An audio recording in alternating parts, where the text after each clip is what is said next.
நாம் எல்லாரும் ஆண்டவரிடத்திலிருந்து வாக்குத்தத்தங்களை பெற்றிருக்கிறோம். ஆண்டவர் நமக்கு செய்வதாக சொல்லிய பல காரியங்கள் இருக்கிறது. நேரடியாக நம்மோடு கூட பேசியிருக்கலாம், வசனங்களோடு பேசியிருக்கலாம், அல்லது தேவனுடைய மனிதர்கள் மூலமாக நம்மோடு கூட பேசியிருக்கலாம். இப்படி பல்வேறு வாக்குத்தத்தங்களை நாம் வைத்திருந்தாலும் சில சமயங்களில் நாட்கள் கடந்து செல்லும் பொழுது, சூழ்நிலைகள் மாறும் பொழுது, நம்முடைய பலன் குன்றி போகும் பொழுது நாம் பல நேரங்களில் நினைக்க கூடும், இந்த வார்த்தை எப்படி என்னுடைய வாழ்க்கையில நிறைவேறும், நானெல்லாம் முன்னேறப் போவதே இல்லை, என்னுடைய வாழ்க்கை மாறப்போவதே இல்லை என்று சொல்லி பல நேரங்களில் நாம் நினைப்பதற்கான வாய்ப்புகள் உருவாவது உண்டு. விசுவாசம் நம்முடைய வாழ்க்கையிலே குன்றி போவது உண்டு. இங்கே ஆதியாகமம் 50:24 யோசேப்பு சொல்கிறார், என்னுடைய சகோதரரை நோக்கி, நான் மரணம் அடைய போகிறேன், தேவன் உங்களை நிச்சயமாக சந்தித்து நீங்கள் இந்த தேசத்தை விட்டு புறப்பட்டு ஆபிரகாமுக்கும் ஈசாக்குக்கும் யாக்கோபுக்கும் ஆண்டவர் ஆணையிட்டு கொடுத்து அந்த தேசத்தில் உங்களை கொண்டு போக பண்ணுவார் என்று சொல்லுகிறார்.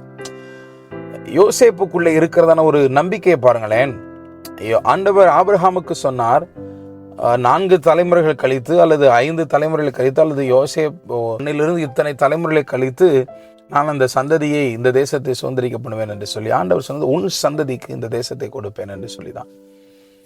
ஆபிரகாமினுடைய பிள்ளைக்கு நிறைவேறவில்லை, ஈசாக்கினுடைய பிள்ளைக்கு நிறைவேறவில்லை, யாக்கோபினுடைய பிள்ளையாகிய யோசேப்புக்கும் நிறைவேறவில்லை, தன்னுடைய கண்களால் பார்க்கவில்லை. ஆனாலும் அவர் சொல்லுகிறார், உங்களை இந்த தேசத்தை விட்டு ஆண்டவர் தாம் வாக்குத்தத்தம் பண்ணி நான் அந்த தேசத்திற்கு கொண்டு செல்வார். பிரியமான தேவனுடைய பிள்ளைகளே, என்னுடைய வாழ்க்கையில எத்தனை நாட்களானாலும், எத்தனை காலங்கள் மாறினாலும், எத்தனை சூழ்நிலைகள் மாறினாலும் கர்த்தர் கொடுத்த வார்த்தை மாறுவதே இல்லை. உங்களுடைய விசுவாசம் அதில் நிலைத்திருக்கட்டும்.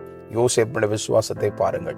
இதற்கு முன்பதாக நாம் நடந்ததையே பார்க்காவிட்டாலும், இதுவரை அப்படி ஒரு காரியம் நடந்ததை என்னுடைய கண்கள் அறியாது இருந்தாலும், உங்களுடைய விசுவாசம் ஆண்டவர் மீது, ஆண்டவர் எனக்கு நிச்சயமாக செய்வார் என்று சொல்லி அவர் மீது இருப்பதாக.